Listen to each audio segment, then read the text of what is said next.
A very warm welcome to this digital debate on the environment. A very warm welcome on behalf of the Balkan Trafik Music, Culture and above all Human Relations Festival.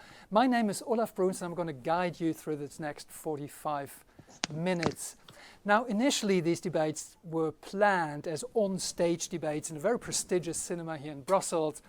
So I guess you will have to make a little bit of an effort of imagination to imagine like this red carpet behind me and the stucco. Now here is everything a little bit more austere, of course. We had to move everything online, of course, because of the coronavirus situation. Now you're all glued to your screens, but the one thing that hasn't changed is that these debates are not aimed to be some kind of expert panels, but it's rather, of course, our participants, which I will introduce in a few minutes, are experts in their field, but it's about our aims. It's rather about bringing people together, sharing stories, listening to each other, and in the best case, participating in creating networks. Now, this is a premiere then, here we go, for this first debate, this first Balkan Trafik digital debate on the environment, or more precisely on the vibrant multitude of environmental civic movements. And this debate is supported by the European funds for the Balkans. Now, in many places in the Balkans, there is a multitude of activists working on very similar topics as many movements, for example, here in Brussels or somewhere else in the European Union. And that is something we often fail to notice here. And of course, the COVID-19 situation raises new questions also linked to the environment. Now, we have only 45 minutes, so let's get the ball rolling. I will do a first round of introductions, and then afterwards I give the floor to our participants. We have first Endora Celocai, who works for the Albanian Institute of Nature Conservation. Endora, you're an environmental biologist. Welcome. Where do you join us from? Hello, Olaf. Hello, everyone. I'm from Albania. So I'm an environmental biologist and I work with, tell me. Okay, no, I just want to say, I just asked where you're connecting from. I give you the word for an introduction in a few seconds. Okay, I'm just from Albania. Okay, cool. Jelena Vasiljevic, you're a researcher for the Institute of Philosophy and Social Research at Belgrade University. Welcome. And you've done extensive research on social movements, on environmental movements in the Western Balkans. We're going to come to that a little bit later. First, Ariane Jafari, you're one of the co-founders and the president of the environmental organization, as the background of your screen, of Ecoguerilla. We're very, very curious to hear about that. It sounds like a very rather militant approach, and that's of course something we're very excited about. And we have Jacalina Ziskovic, who's a political scientist by education, a researcher on environmental protection, and invited here as a representative of the Serbian Rights to Water initiative. Welcome, Jacalina. Hi, thank you. Thank you. Thank you all for joining us. Now, as I said, the second round will be the introduction statements, and I have set a rule, which is that I'm going to give everybody around 2 minutes. And the first thing I'm doing is to break my own rules and to give like a little bit more time to Jelena for an overview of your research on environmental movements in the Western Balkans. Jelena, the floor is yours.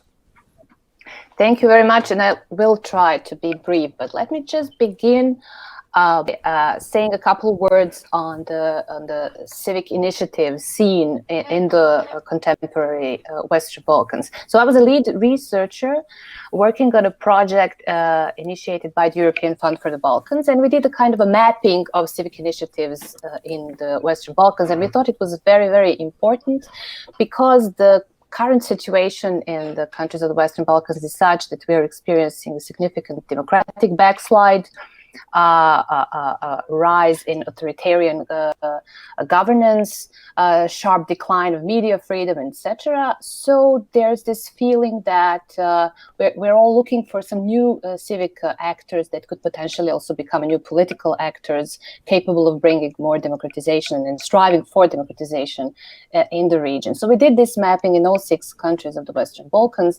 And for this occasion, but not only for this occasion, but in general, I think it is especially worthy of mention are environmental movement and green movements, because they are not only that they are very active and they're very vibrant in the region, but also because they managed to do a couple of things at the same time. I think that they're very successfully managed to address one of the most pressing issues globally, and that is climate change and environmental issues, and to connect it, to relate it to some very local, concrete problems like degradation of quality of life and air pollution and many other pressing problems. So they managed to connect this global problem with very local problems that citizens are experiencing. They were also very successful in addressing the very important issue of democratic institutional accountability, because many of these movements and civic actions actually managed to get some responses from responsible authorities, and they managed to implement some changes. So they kind of they address this issue of that in democracies we need to have institutional and political accountability. And finally, also they managed to incite quite significant civic mobilization. So they managed to mobilize citizens and to incite this active citizenship in the region, and sometimes in environments and regions which are divided, like socially or ethnically divided. So they were very successful in that as well. They also experienced many problems, and we were able to locate some of these problems. Of course, obviously, they all lack durable funding and infrastructure. Sometimes they lack significant know-how. They're not very well interconnected among themselves, and these are all issues on which they should be addressed. We should be aware of them, and opportunities like this one and talks and public debates are great actually opportunities to talk about these issues and to push these things further. And just one final point that I want to make is about this current situation, about this pandemic and lockdown. I have to say that in many countries in our region, the Western Balkans, these countries are actually using these unfortunate circumstances to further strengthen their capture mechanisms, and this obviously poses new challenges for civic movements. And not only that, but also they don't have now public space open to them.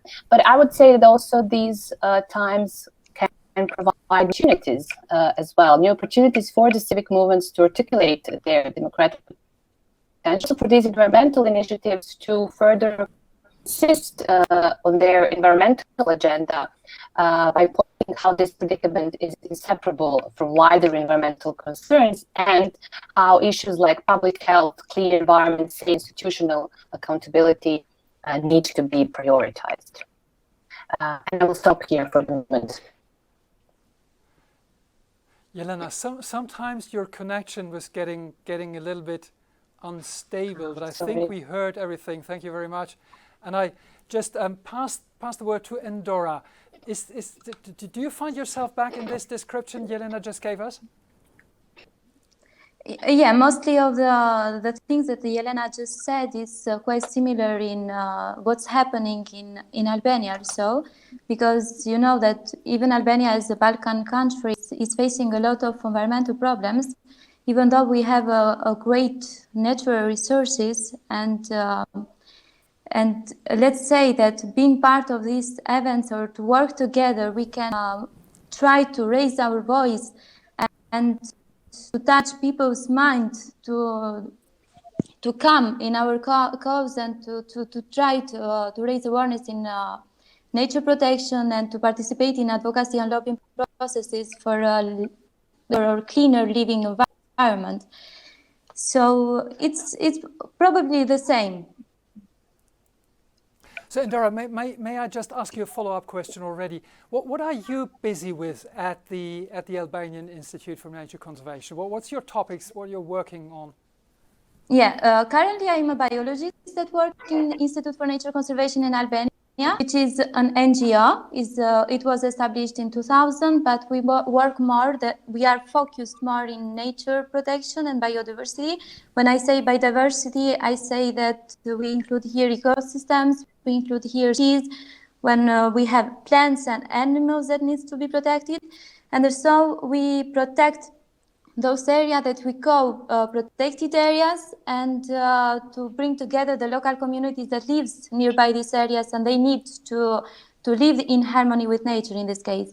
So we do a lot of work also with environmental education, because we want to bring people together and to know that small actions, when they are combined together, that they can play a big role in protecting the planet. Because if we just look outside from each country, we will list a number of environmental problems that come to our attention, and only together we can make a big change. Thank you very much, Endora. I pass the word to Arianit, who has this Ecogoria sign in the background. We're very curious to hear more about Ecogoria. Well, hello from North Macedonia. And as you also mentioned, the name of the organization that I am co-founder of and currently president of is Ecoguerrilla. And Ecoguerrilla is one of the most famous organizations in the country. It started out as a grassroots movement to address the severe air pollution problem in the country. Mainly what we do, and why did we choose to name the organization Ecoguerrilla, is because we advocate for environmental rights, and we do it in a very non-conventional way. We utilize a lot of political pressure. So in a way, we are an advocacy/political pressure group of citizens, of activists that wage an environmental war, so to say. What we do on our everyday on an everyday basis is that we have lots of contacts with our citizens who have different problems, environmental problems, or their environmental rights being violated, and most of them are not aware of. So what we do is we usually take these problems to the authorities, whether they are local or central, and we push on the authorities to implement the very, very good environmental laws that North Macedonia has in place. In a way, our day-to-day tasks include even lots of communications and contacts with local politicians, even foreign dignitaries, ambassadors of EU member states, United States, other countries, which can help us to lobby in our governments or with our authorities to make to enforce environmental rights. Got you back. Just go on. I lost you for a second, but it's okay again. So mainly another thing that we do is we work very closely with the media, and we inform the media on every step that is being taken, on every change that we see in the nature, in the environment, on every type of violation that we can encounter. So we make sort of, let's say, a big deal, a very necessary big deal out of these problems that happen in the environment. Just for your information, for the information of our viewers over there, North Macedonia has seen some of the most severe air pollution in the last couple of years. And Tetovo, the city where I am from and where Ecoguerrilla was born, has been one of the most polluted cities in Europe for a long time, in 2013 and 14. And that was because of a factory, ferroalloy metal industry factory that was working without any ecological filters. So throughout all the pressure... Arianit, let me just introduce you. Arianit, can you hear me? I would just like to introduce you there, and you keep it there, because you just said a very important key word, which is air pollution. And air pollution is, of course, as we all know, related to respiratory diseases, and that is related to the COVID-19 situation. So that is, I think, something we're going to debate a little bit further in a few seconds. Let me just give the word also to Jacqueline, who joins us from Belgrade. Was that right? Jacqueline, in your introduction video, you said, amongst other things, that the green heart or the green lung, I don't remember exactly what you said, how you said it. I think Blue heart of Europe. Of exactly, beats in the Balkan. Could you just introduce yourself, what you're doing for a moment, and expand on this important function of the Balkans? Yeah, well, as you said, I'm a researcher for environmental protection for 8 years now. And at the beginning, I worked mostly in climate issues and worked with decisions in Serbia and EU level. And it was mostly a bottom-up approach. But then I realized that without citizens and education and raising awareness, the decision was really understand what are we talking about. So in the last 2 years, I joined an initiative called Right to Water, that is a collective of different organizations and activists for access to water. We believe that absolutely every person must have access to a sufficient quantity of quality water. So we are not only fighting for preserving rivers, but also working on privatization of water resources, water pollution, and different topics connected with water common and water as a human right. Right to Water initiative in Serbia in the last 2 years is a partner for the campaign called Heart of Europe, which is a regional campaign that is advocating against projects that are small hydro plants, where you basically have the last European wild rivers, and it's really the last ones in the Balkans, from Slovakia to the Greece, are being endangered hydro projects. We have around 2,800 of those. Serbia, there are around 800 planned projects. And if these projects continue to develop, we will lose these rivers. And they are really last preserved wild rivers of Europe. For example, there are 69 species of fish that exist only in these rivers. And it's really, really important, and people, not only in but people in Europe don't know that. And it's a struggle because these projects were in the EU countries, but 20 years ago, and most of these countries realized that they're bad, they're not cost effective, not even economically viable without subsidies. And now the Western Europe is destroying these buildings and restoring theirs, and in the Balkans we are working on to destroying them. So this is the... Thank you very, very much. Let me just ask you a follow-up question. Jelena already mentioned that in the wake of the coronavirus crisis and the lockdowns, of course, it's becoming much more difficult to have a public expression for activism. Is this something that touches you too? Yeah, because we are really talking about local movements. There are expert NGOs that support people, but the fight is being done mostly in villages and in nature protected parks. And these are the people that don't have the internet. They even in some places have phones. So it's really being difficult to work with them in these times, even to communicate, not to start research and gathering data, because it's really important to get actual so we can advocate.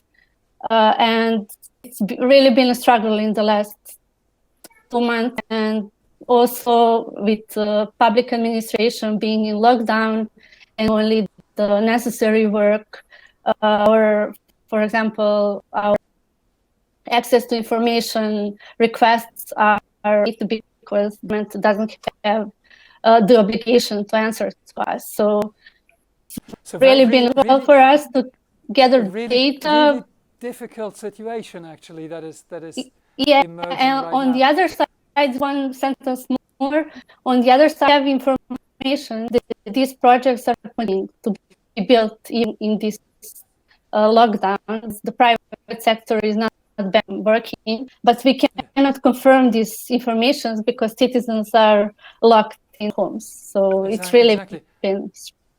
And Dora, you have been raising your hand. I think this. Yeah, you wanted to react directly to this. Yeah, it was quite what Jacqueline has said about the fact that people now are in lockdown, but the hydropower plants are starting to build.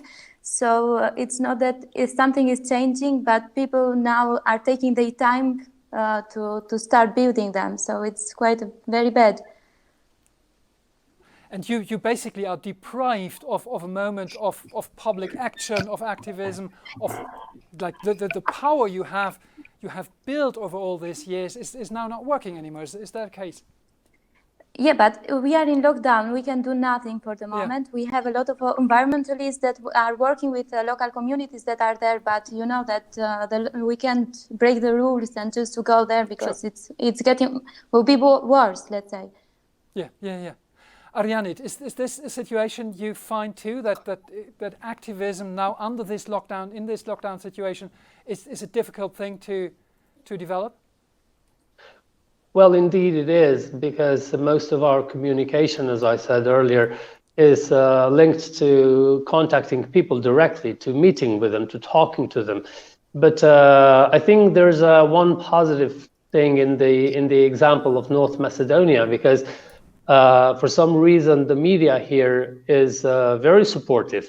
So whether I understand, and everyone understands, that the main priority of the people is the coronavirus situation, and with the lockdown, it seems like people don't care about anything else. But that is not true in our case, because our media still pay attention to the environmental problems, and especially to the construction of the hydro plants, or those so-called small hydro plants, or construction of new roads that have a negative impact on the environment on the area where they're being constructed. So just to give you a clear image of this, in the last week, I've given at least 4 interviews for different national TV stations in the country, and I just gave one this morning, and I'm planned to give another one tomorrow. So whether we're locked or not, we continue working from homes, from offices, from wherever we can.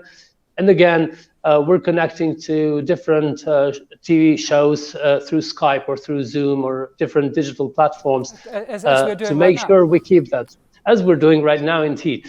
So I believe it's a thing with the media, and very often I have spoken to colleagues in Albania, and especially in Albania and Kosovo, but I'm not very familiar with the situation in Serbia.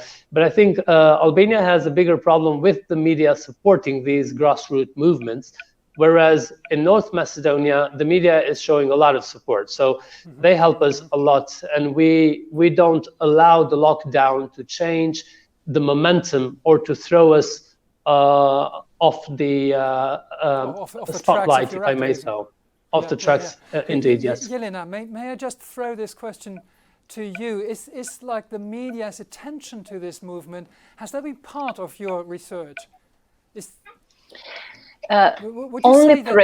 you say what Arianit is just saying is a very particular situation to North Macedonia, or is it something you find in several countries?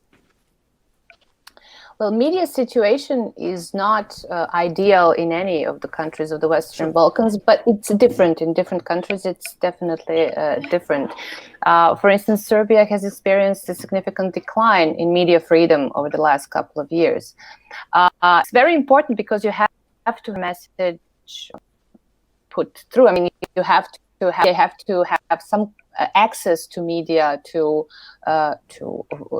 be active, and to, especially today when, as Arianit and others said, people are mostly concerned with the COVID-19, and they have their fears and anxieties, and the environmental issues are not priority at the moment. But it's also true, as Arianit said, people still are interested in other topics and subjects, but you need to have media supporting those who are willing to talk and write about it.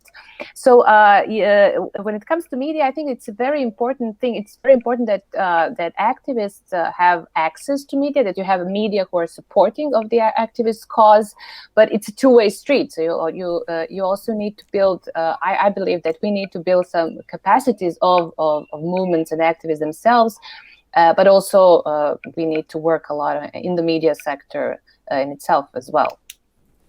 Thank you very much, Irina. And Dora, you raised your finger. I think you have a quick reaction on the media situation in Albania. Yeah. It's what Arianit said, because I know that Arianit has a very good relationship with the media, but the challenge that we are facing in Albania is just that, the public awareness, because the public opinion is formed by every kind of media that is guided by other forces, but instead of going directly to the pollutants or that can cause air, soil, or water pollution. So we don't have this good relationship with media, and when we ask for media, they just want to get some money, and only like this they will show what we need. So there are really clear differences. How's that situation for you, Jacqueline? Yeah, well, it's mixed. Honestly, there are media that follow mental issues very closely and try to be objective, but it's mostly the extreme situations and stuff that is really of great interest. But honestly, say that on the other side, we have governmental instrumental media that us often and cause us foreign payment activists. It happens that we were accused that we are working against the national interest because investors are from mostly, and so we are impeding. May I just interrupt you? You are working for the protection of the very environment of your country, and you're accused to work against the national interest. Is that's something you're hearing? Yeah, it happened to us, and it's mostly from governmental instrumental media. It's not it's not national TV, and it's not serious media, but these it's also have a great reach, and people read them, and it's pleasant when you're activist and fighting for environment and for your national resources and being accused of betraying national interest. But for us, what we see that gives results is using social media and reaching to the people directly. And like people from Stara Planina that are fighting for their viewers, they're doing up and building a really good community. They have a Facebook group with 9,000 people, and it's an example how people organize themselves and this topic that in the focus of broader public. And now I guess almost all people in Serbia know about the problem of small hydro. In January 2019, we had a protest in Belgrade with 3,000, which is great. Having this number of people protesting, it never happened before. And it also inspired other movements, like we have also Friday for Future activism, and kids are protesting for climate, and we have this huge movement against air pollution in Belgrade and in Serbia. So I guess I can, in my 8-year experience, that in the last 2 years, the environmental movement really started to wake up in Serbia, and it's maybe most vibrant, not only for environment, but also because environmental problems are also connected with poverty, people losing their jobs, especially people in rural areas, where when you take them water, they don't have any means to be in agriculture or have the green economy. So I'm really positive because I feel that citizens are starting to organize themselves. But as Jelena said, now we really need to work with them, to give them tools, to give them knowledge on how to advocate and how to raise facts, how to work with experts. Jacqueline, we come back on that. We come back on that a little bit later in the little time we still have. I just want to check. You also mentioned now air pollution, and Ariane has spoken about it earlier on. And air pollution is of course linked to respiratory diseases. It is also proven that air pollution in all parts of the globe hits mostly poor communities, and who says respiratory diseases of course says more exposure to the risks of the COVID-19 situation. Isn't this current situation giving you even much more arguments, Ariane? Well, indeed it does, and we use this momentum to push even harder and further with the authorities, because as BBC announced a couple of days ago, air pollution, at least 2 studies proved that air pollution raises the risk of death from COVID-19. But again, we're also expanding the story a bit further, because we believe with the change with the climate change, with the global warming, with everything that is going on currently, we are creating a very safe environment for the viruses to spread, not for the people to live. So we are creating a climate where viruses will spread easier and further and harder. And we're so worried about what might be true. We haven't been able to prove it. There's need for scientific research to prove this. But obviously, there are suspicions that with the climate change and with the weather changing in Europe, long gone viruses, long disappeared viruses will come back, such as maybe diseases or viruses that have been more common with the Southeast Asia or Africa. So this is a very important moment. This lockdown gave us the time to reflect and think, and I believe that the governments also should take the time to think and reflect on what are we doing to the environment and what are we doing to this planet. We are destroying it, and we are creating a very, very good climate for the viruses and for different diseases. That's why we believe that we should fight harder, fight for the air pollution, against the air pollution indeed, and fight to prevent the destruction of our river by what we call hydro mafia, by the people, companies with close ties to the government officials who build these hydropower plants, and they're paying for them with public money, with feed-in tariffs. And we want to fight harder for against all these polluters, whether they are bigger companies or smaller companies. We have to make sure we protect our air and our water and our soil, because that's our planet.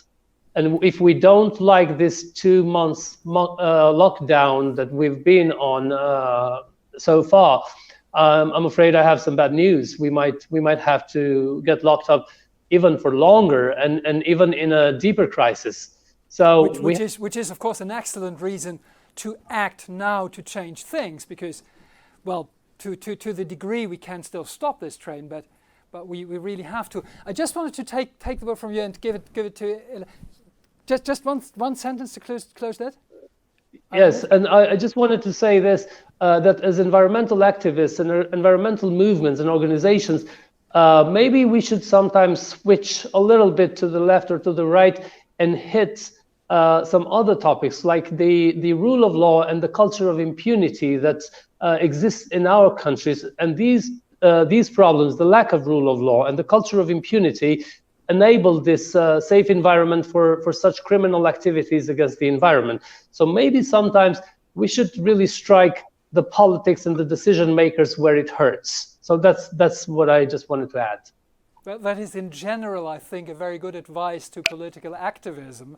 Jelena, you were raising your hand. You wanted to I just want to follow up on what Karianit was saying, that one of the often raised objections or criticisms of environmental movements was that they're single issue movements, that they're not political enough, or that they don't have this potential to politicize the problems because they're concerned with this or that river, with this or that small hydro plant, etc. Many of these smaller movements. But I don't think that's true, and I believe that crises like this one can actually open up the opportunity for the movements to articulate their issues in a wider frame. And this is what I was saying when I said this period is very challenging because it abolished the public space. But it's also it's opening up some of the opportunities, and that is the one is to articulate and to demonstrate how many important issues of our today of our humanity today is that they are interlinked. The issue of public health, institutional accountability, the problem with cultural impunity, as Arianit was mentioning, the idea of the quality of life, really climate change problems, and also the new spreads of new viruses potentially, they're all interlinked, and that we also have to think about these issues as a whole. And I believe that environmental movements and ecological activists have a big say on this, and to interlink the ideas of public health, institutional accountability, environmental change. And in the democratic setting that is needed for all these issues to be addressed at once. Now, and I just wanted to get this over to Endora. I think you are really working with local communities, coastal communities, and what we're just talking about is a very broad picture, a large and fairly abstract thought. How do you communicate all these links to local communities? Since they are local community, you have to use a very simple language, because you have to be like them. You have to know their needs. You have to ask how they live, or how they are starting to take from nature or to take from environment, and how they connect with her. So local communities, usually they are those people who don't know about the media, don't know about other problems, they just know their own problems. And we have to do it, to educate them about some other issues, so they can know they have the force to do and to make changes. And this is quite hard sometimes, because they just want to know about their needs, but we are working a lot, and we have their hand in our, let's say, in our cause. And Dora, I just have another question for you, because you said in your introduction video earlier that there is also a link, and we're of course interested to that, because this is a culture and arts and human connection festival, Balkan Trafik. We're linked. We're interested in that, and you spoke about the link of art and music to your work with local communities. Could you just expand on that a little bit? Yeah, because when we do environmental education, we do a lot of activities to raise awareness of the local community, and not only. And how do we do this awareness? And we bring together the culture, the traditional songs, the traditional dance, and we just are always together in one place, and we talk about nature, we talk about the culture, we talk about everything that is connected with each other. Because you know that sometimes some people, they get the muse from the nature, because they sing to the nature, they come with these dances that come from the nature. So everything is connected, and these activities can bring in mind that people comes from the nature, and the nature is always connected with everything we do in our daily life. Dora, thank you very, very much. Now, time is running short. I just wanted to do a last round, very short answers on what you think in this given situation now is the most pressing issue you really think, just as that word that we carry on from this debate, the one issue we need to work on now. Zakhalina. Well, I think cooperation and solidarity, because this is really global and pandemic, like global crisis, and it asks from us to be solidar, to support our elderly people, to support people who are in with environment is the same. Working for years now for solidarity with nature, with people who are losing their resource, like water is a resource that we cannot have life without. So for me, it's like connecting and building a community and building spirit of solidarity with all the people and with all species that are in danger. Zakhalina, thank you very, very much. Arianit, the one topic you would really say this is on top of the agenda now? Well, since we're locked down, we have to keep both eyes wide open, not just one eye open, just both eyes wide open, and make sure that whatever they're doing is done by the law. I understand some countries have declared state of emergency, which gives the governments extra powers, the power of the law. But we have to make sure they're not being abused, especially in construction of hydro plants and destruction of nature.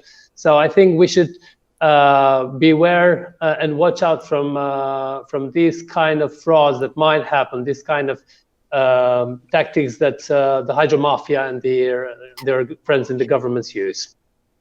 Thank you very much, Arianit. Jelena, what's on top of your agenda right now? To articulate concrete political solutions to obstacles preventing us for creating more solidary societies. Thank you very much, Jelena. Indora, a closing word. You have the closing word. The one topic that's really important to you. Yeah, since the environmental principles are based more upon anthropology, so they are around the human, so the human is the most important species in this world. This is what I want to change. I want to convince a government to adopt transformation from human-centric to eco-centric, so we can know that we are part of nature, not nature is part of us. Nature can flourish even if we are in a lockdown. And Dora, thank you very much. I think that was a very, very good call from this debate to switch from a human-centric to an eco-centric approach. And everything we're doing, that is of course also culture, is this kind of festivals. Thank you very much, all four of you. And well, thanks for your thoughts. Thanks for your activism. We here from Brussels, we only can address you the best wishes and really keep on the good fight. Thank you very much for all of you who have been watching at home, of course. This was the first debate of the Balkan Digital Debates series, of Balkan Trafik Digital Debates, supported by the European funds for the Balkans. But it's not all over now. The Balkan Trafik Festival is online from today to Sunday. There's somebody already coming into my mic. There's dozens of videos online, so make sure you go to the balkantrafik.com site, click through a little bit. There is music, there is portraits of artists, and there are other debates with other activists in different domains. Thank you to all. Thank you very much. And just one thing, the Balkan Trafik Festival in real will be back at the end of November. Thank you very much. Bye-bye. Thank you. Bye. Bye. Thank you. Bye.